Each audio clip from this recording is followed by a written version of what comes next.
ไปเบิ่งการเกมพร้อมของทางด้านกรรมการกันเนี่ยเนาะกรรมการ เกมจะลงตัดสินใน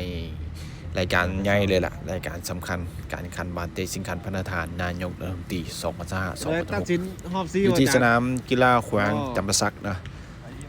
ชมหน้ากรรมการกับประมาณนี้เนาะซึ่งว่าพิเศษเนาะนัดนี้เพิ่นใส่กรรมการฟีฟ่าใหม่เนาะจะเป็นกรรมการเกมเป็นฟีฟ่าในปี2026นี่เนาะเป็นกรรมการระดับฟีฟ่านะก็คืออาจารย์พิมพานะที่ว่าได้รับมอบหมายก็ได้เนาะจากหัวหน้าอนุกรรมการเนาะก็คือท่าน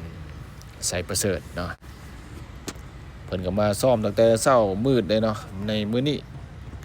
เก้ามังกร2025เนาะอยู่ที่สนามกีฬาแขวงจำปาสักเนาะทางนั้นคณะกรรมการก็ได้มาซ้อมตั้งแต่7:00 นเนาะทำกลางอุณหภูมิมันมื้อนี้มัน11 องศาอากาศหนาวเย็นเนาะมีลมพัดนะซึ่งเขาไปสัมภาษณ์เดี๋ยวเขาไปวงบทสัมภาษณ์ของอาจารย์ไซประเสริฐกันก่อน เจ้าสบายดีเนาะข้าพเจ้าใส่ประเสริฐพงษ์สนิทหัวหน้าแผนกกรรมการตัดสินเนาะสำหรับการแข่งขันฮอบ8 ทีมชิงขันประธานนายกรัฐมนตรีระหว่างทีมอิสราพบกับทีมหงรอกันใส่นี้เนาะก็สำหรับกรรมการตัดสินของพวกเราก็ได้มีการกะเกียมเนาะโดยเฉพาะก็แมนได้นำพาไอ้น้องกรรมการตัดสินเนาะมื้อนี้ก็มาฝึกแอปเพื่อความพร้อมในการแข่งขันนัดวันที่10เนาะ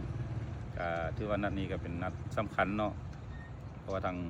2 ทีมก็ได้สร้างผลงานมาดีเนาะโดยเฉพาะก็ในหอบคัดเลือกที่ผ่านมาเนาะก็หวังว่าเนาะในเกมการแข่งขันนัดนี้ก็จะสร้างบรรยากาศเบิกบานมนต์ซื่นให้กับบรรดากองเชียร์และก็ผู้ชมภายในแข่งจำปาสักของพวกเราแล้วก็ทั่วประเทศเนาะขอบใจเนาะสำหรับกรรมการตัดสินในรอบ8 ทีมนี้เรายังนำใส่กรรมการ4 ท่านอยู่เนาะสำหรับกรรมการตัดสินในนัดนี้เนาะก็จะเป็นท่านพิมพาเนาะซึ่งเพิ่นก็เป็นกรรมการฟีฟ่าใหม่ของพวกเราเนาะปี2026นี้เนาะเกมการแข่งขันนัดนี้เนาะข้าพเจ้าก็ได้แนะนำแล้วก็แนะนำให้น้องกรรมการตัดสินให้เอาใจใส่เนาะโดยเฉพาะก็เป็นให้เน้นว่าเรื่องกติกาเนาะให้เป็นหลักเพราะว่า